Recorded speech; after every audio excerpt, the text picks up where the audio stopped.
their bold fashion, their beautiful culture, everything. Even like Japanese food. I mean, I just think I need to be there. I think it's been my calling secretly for a long time. I mean, I've been actually doing like the whole kimono and stuff, like even from my mixtapes. So this is not new for me. Like I know I did it in Your Love in that video, but I was doing it even before that. And, I don't know. I'm just intrigued by Japanese culture, and it definitely has a lot to do with the fashion.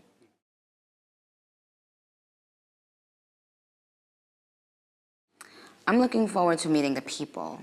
I mean, I don't know. Obviously, I've never been to Japan. I want to know what interests them. I want to just know what they have to say to me.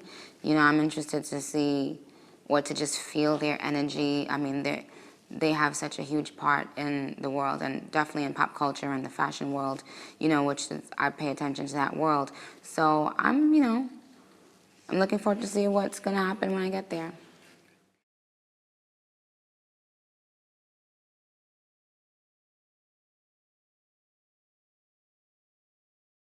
You know what? I'm influenced by everyone. Like, no one in particular. I think that pop culture has influenced me. And I think I'm just going to continue to be influenced by everyone. I think everyone just brings something so unique. Every person, has like something about them that, if you really are about your business, you can pull from them. But really, I don't do a lot of research on other artists. I mean, I pretty much just do what I feel like doing. I'm kind of closed off to that world where I'm like seeing everyone's video and seeing this and seeing that. I just want to do me.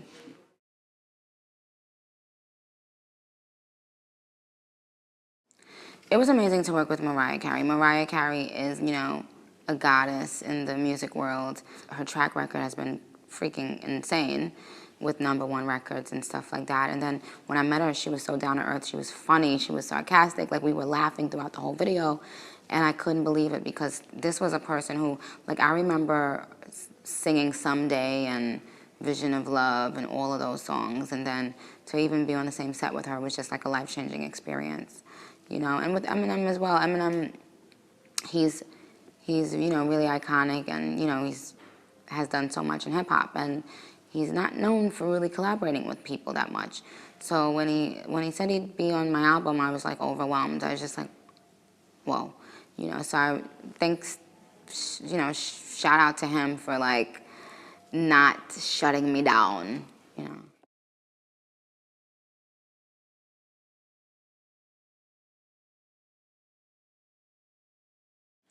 That I love my females. I just give them confidence to say, I am me, and take it or leave it. I love it, and I don't care what you think about it. So I'm sure there's no there's no difference in Japan. I'm sure these girls have always felt like, like a beast inside, and they're just, sometimes it's just waiting to be unleashed. You just have to unleash your inner beast. And, obviously, I think that I am a girly girl, so I attract other girly girls.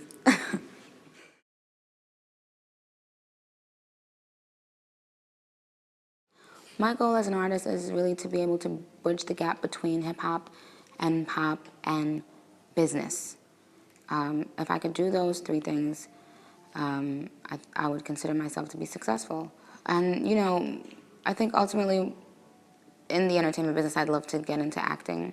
I'd love to get into designing some things, my own line of stuff. Maybe just little stuff. Maybe not like a whole line of clothes and like jeans and socks and all that stuff. Maybe just something tiny and exclusive that, people can really feel sort of connected to me with.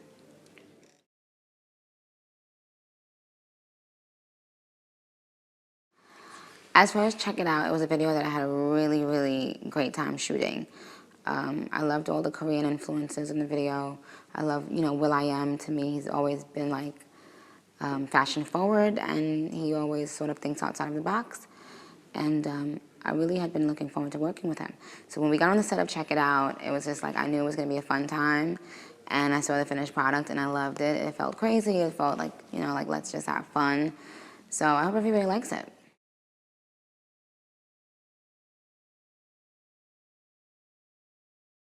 the record with Rihanna, Fly, was a record that someone, J.R. Rodham, a producer who I had always wanted to work with as well, he bought me this record. It was just a beat in the chorus. And there was a guy singing that Flies chorus. And, everyone just, said Rihanna would sound amazing singing it. And, so from that day forth, I was like, bent on getting Rihanna on the record. Because I had already done a record for her album, a song called Raining Men. And, so we sort of had to track her down. She was really busy.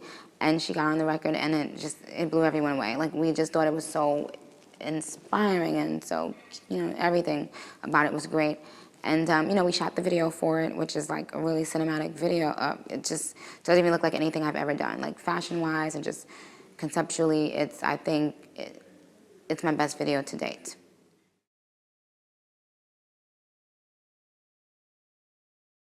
There's a very interesting story with recording Roman's Revenge. 2 days before I had to turn my album in, I was notified that I was not gonna get clearance to use one of the samples on Roman's Revenge. So originally the hook on Roman's Revenge was not ruh, ruh, like a Dungeon Dragon. It wasn't that. It was the West Side Story theme song. So, well, I don't know if that's necessarily the theme song, but it's one of the songs in West Side Story. I feel pretty, oh so pretty. And it was amazing. Like, I did it, and then Eminem did his own version of that, and it was freaking sick. We just loved it. And then, of course, 2 days before I had to turn in and, get the record mastered, we were told, oh, West Side Story is not going to clear that, and you have to change it in the next 12 hours. And I was like, huh? Okay. So, all right, and I just went in the studio. I was freaking tired. It was like super, super late. I wanted to go home, and I just went in the booth and said, ruh, ruh, like a Dungeon Dragon, ruh, ruh, like a Dungeon Dragon, ruh, ruh, like a Dungeon Dragon, like a Dungeon Dragon, like a Dungeon Dragon. And I was just, get me out of here. Where are my almonds? Where are my cranberries? Get me out of here. But, I sent that to M, and I said, M, unfortunately, we don't really have too much time to change it, and blah, blah, blah. And, he was a trooper, and he sent his stuff back, and we just got it done. But that song could have just, been left out of the album, and it's, one of the best records on the album.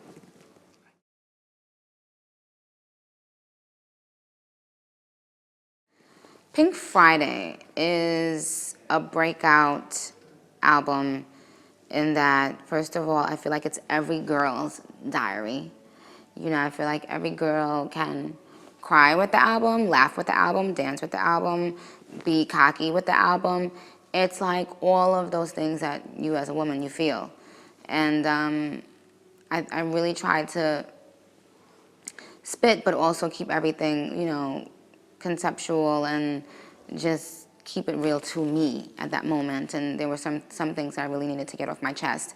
So it was a bit of a way for me to vent. I think it was the venting album. I don't think I'll need to vent again, but hopefully not.